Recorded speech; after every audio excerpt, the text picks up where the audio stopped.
আসসালামু আলাইকুম।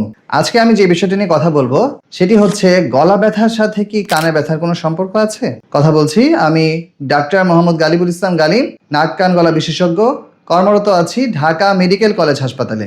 আমাদের নাক কান গলা রোগীদের খুব কমন একটি সমস্যা হচ্ছে গলা ব্যথা, বিশেষ করে যখন গলা ব্যথার সাথে টনসিলের সমস্যা সম্পর্কিত থাকে, মানে টনসিলাইটিসের জন্য যখন গলা ব্যথা হয় তখন অনেক রোগী বলেন যে আমার গলা ব্যথার পাশাপাশি কানেরও ব্যথা আছে। তো তারা এর বিষয়ে একটু আতঙ্কিত হয়ে যান যে এটা কি কানের ব্যথাটা কি সম্পূর্ণ আলাদা কোনো সমস্যা নাকি গলা ব্যথার সাথে এটা কোনো সম্পর্ক আছে। তো সেই বিষয়টা নিয়ে আজকে কথা বলবো যে আমাদের গলা ব্যথাটা যেখানে হয় টনসিল, সেটা আমাদের ওরোফ্যারিংসে থাকে। ওরোফ্যারিংস হচ্ছে আমাদের নাক কান গলার একটি অংশ এবং এই ওরোফ্যারিংস এবং কানের যে স্নায়ুগুলো থাকে এখানে একটি স্নায়বিক সম্পর্ক রয়েছে।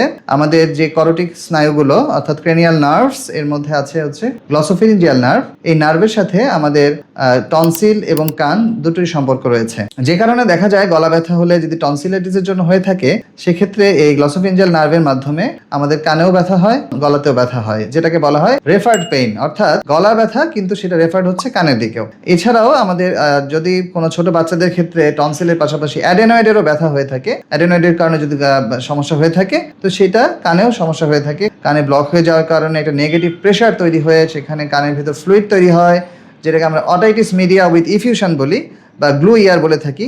এক্ষেত্রে মিডল ইয়ার বা মধ্যকর্ণে যে পানি বা ফ্লুইডটা তৈরি হয় সেটা অনেক বেশি আঠালো থাকে, ঘন থাকে।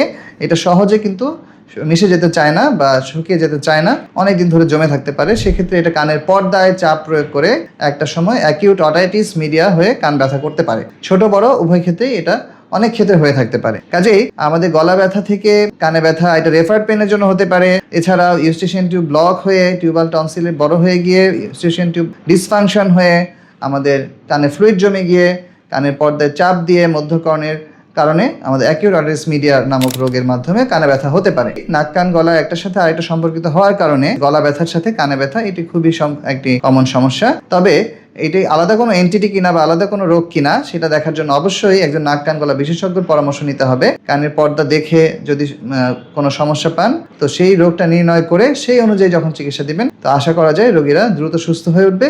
গলা ব্যথার সাথে কান ব্যথা এটাকে কখনোই গুরুত্ব না দিয়ে বসায় বসে থাকা যাবে না। অবশ্যই এই বিষয়ে বিশেষজ্ঞের পরামর্শ নিতে হবে যে এটি কি কারণে হয়েছে, কেন হয়েছে এবং কি চিকিৎসার মাধ্যমে এটি থেকে মুক্তি পাওয়া যাবে। যদি আপনাদের কোনো কনফিউশন থেকে থাকে, কোনো প্রশ্ন জিজ্ঞাসা থেকে থাকে তো অবশ্যই আমাদের এই ভিডিওর কমেন্ট বক্সে আপনাদের সেই প্রশ্নগুলো বলবেন। ধন্যবাদ সবাইকে আমার এই ভিডিওটি দেখার জন্য।